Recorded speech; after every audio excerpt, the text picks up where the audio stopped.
I actually, I've lived in the Woodlands my whole life, and I was driving to the back of the Woodlands area to a place called Tavola to pick up our Thanksgiving turkey. It was about 10 o'clock. I had to be, my wife told me I had to get the Thanksgiving turkey by 10:30 or I was going to be in trouble. So there, I was actually driving next to the guy on the right first, and he kind of sped off, and then all of a sudden out of nowhere, the guy on the left pulls up and they start kind of racing, going back and forth for about a mile before they came to the stoplight here. And it was kind of, a battle of who had the bigger car. I saw them racing for about a mile before that. They got up to a pretty good clip of speed before they got to this light. And with the conditions, with it being cold, the guy on the right actually looks like he had a lot of horsepower with his car, because every time he stomped the gas, the back end would kind of break free.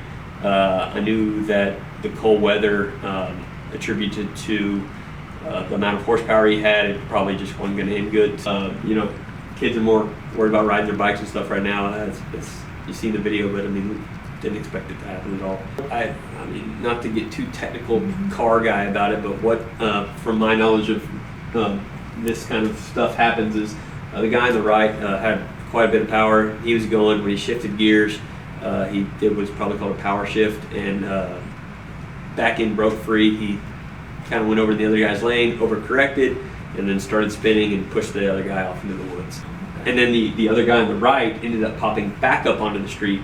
He got away pretty well damage free, but parked on the right side of the road. The guy on the left ended up pretty deep in the woods.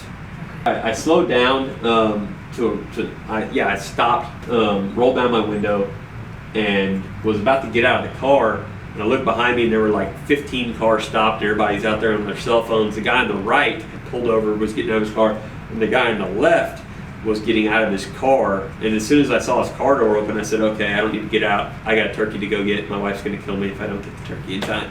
From my understanding, no one was injured.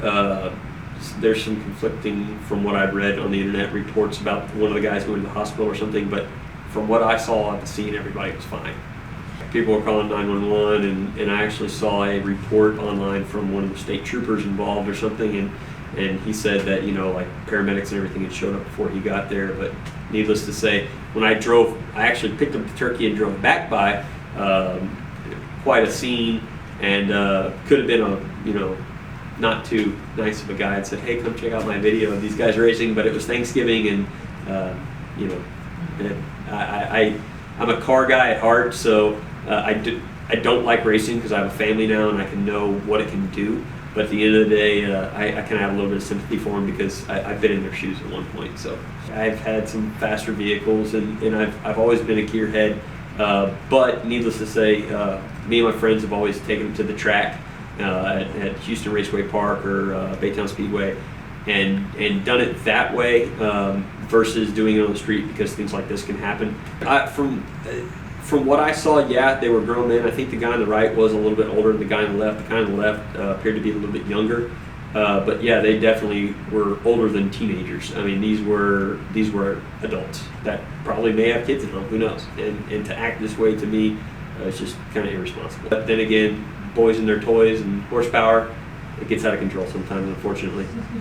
Everybody in the Woodlands has kids, but also, unfortunately, in the Woodlands, a lot of people have fast cars, and what people don't understand is, it's a straight line, and nothing's bad's going to happen. But I mean, kid on a bike, they could have spun into, if they would have spun the other way, they would have gone into that shopping center over there. I mean, bad things can happen in a blink of an eye, I guess. I came home and showed my family before we ate Thanksgiving dinner. Everybody got there. There were about 25 people there. I was like, you got to see this, and I put it up on the computer, and one of my relatives said, you got to put that on YouTube, and I put it on YouTube, and then just overnight it blew up, and sure enough, it popped up on Jalopnik, and so now it's been on Autoblog. It was on AOL top thing today. It's 850,000 hits in like 3 days. I don't drive around. Everybody's commenting, he's driving with his camera or whatever. I don't drive around, hoping to film a car wreck or a race for that matter. It was one of those things where, me being a car nut at heart, knowing the situation, seeing these guys go at it, I kind of had a gut feeling something was going to go wrong. And the old guy in me would say, oh yeah, fast cars, awesome, way to go. But the businessman, the family guy in me says, keep it on the track. And really and truly, if you want to have a car and go that fast and do these things, do it in a responsible way, in a responsible environment. And, some people can say, oh, it's the Indian, not the arrow, it's the driver in that instance. But realistically, any team can get in a situation like this and make it go awry. There's no vendetta. No, I actually feel bad for the guys. I'm like, oh man, maybe I should have blurred the license plate or something. But then, like I said, maybe this will help teach somebody a lesson if these guys actually face consequences. That, hey, you know what? Before I pull up at the light and race this guy, I remember what happened to those guys on YouTube, and I don't want my car to end up in the woods or me to get arrested or whatever ends up happening. And maybe it'll save lives. Who knows? They're playing with their lives. I mean, these are fiberglass cars that have a huge horsepower per weight ratio, and when you put that with colder conditions and a bunch of testosterone, it equals what we see.